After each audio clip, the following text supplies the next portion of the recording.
Well, we're on the campaign trail. NDP's all in French today. We'll have him later up.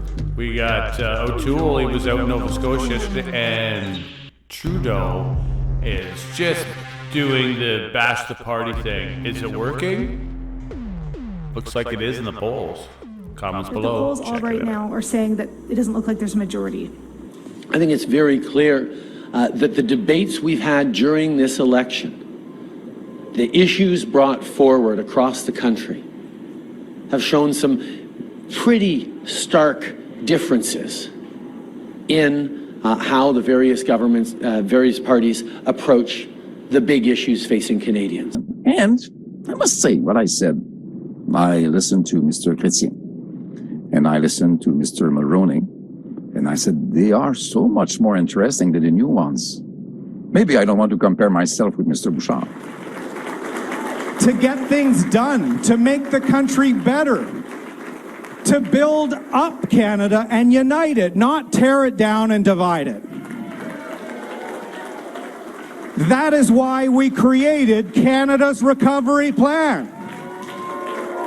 And our country desperately needs a plan, and it desperately needs change. One party alone in this election has put out a clear and honest plan for recovery, an ambitious vision that will help families in all sectors of our economy and in all regions of this great country. Well, according to the polls, the big winner really in this election is going to be the MVP, rising back up to Jack Layton's levels, to the 20%. Will it actually result in seats? We'll find out. Big polluters. In the current Liberal plan, regular families pay their share, but if you're a large emitter, some of the largest emitters aren't paying their share, aren't being, the price on pollution doesn't apply to them, and that's the wrong approach. And the reason why I mention it, it's because there's a pattern of behavior with Mr. Trudeau. When it comes to the powerful, he has sided with them in a number of ways. When it came to the vote on pharmacare, the only person that benefited from voting against pharmacare are the wealthy pharmaceutical companies. The only person that benefits from Mr. Trudeau's vote against taxing the billionaires are the billionaires. The only people that benefit when Mr. Trudeau voted against getting rid of profit in long-term care are the very wealthy for-profit long-term care homes. And when Mr. Trudeau exempts the biggest polluters, he is again siding with the billionaires, the powerful, those at the very top. That's an approach he's taken in a number of files. That approach is not going to be good enough to fight the climate crisis, nor to take on the housing crisis, nor to take on the big pharmaceuticals, nor to take on the big telcos that are exploiting us and mean that we pay the highest rates in the world for our cell phone and internet. There is a trend here.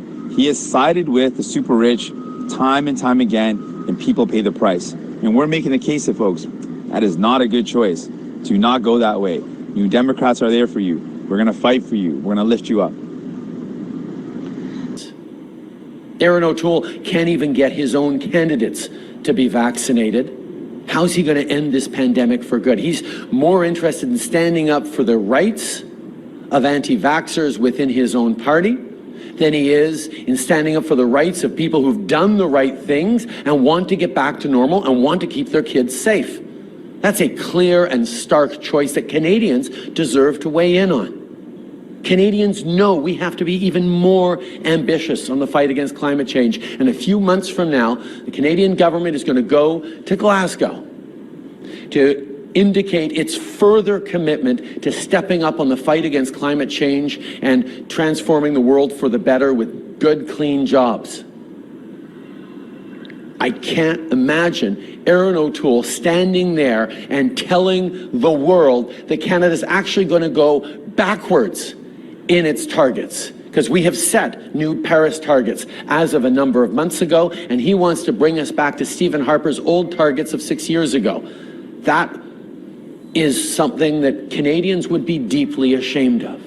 And I could go on assault weapons, on childcare, on housing, on reconciliation, all the directions Erin O'Toole is going in the wrong direction. And unfortunately,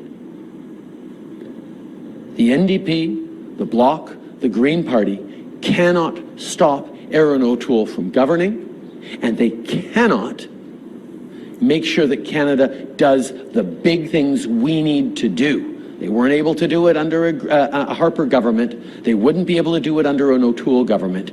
Right now, the only progressive choice to get the big things done in government is the Liberal Party of Canada. And our promise to Canadians is this. We have exceptional women and men stepping up as Conservative candidates to get this country back on track. We have a plan to recover 1 million jobs in 1 year, to clean up the mess of corruption in Ottawa,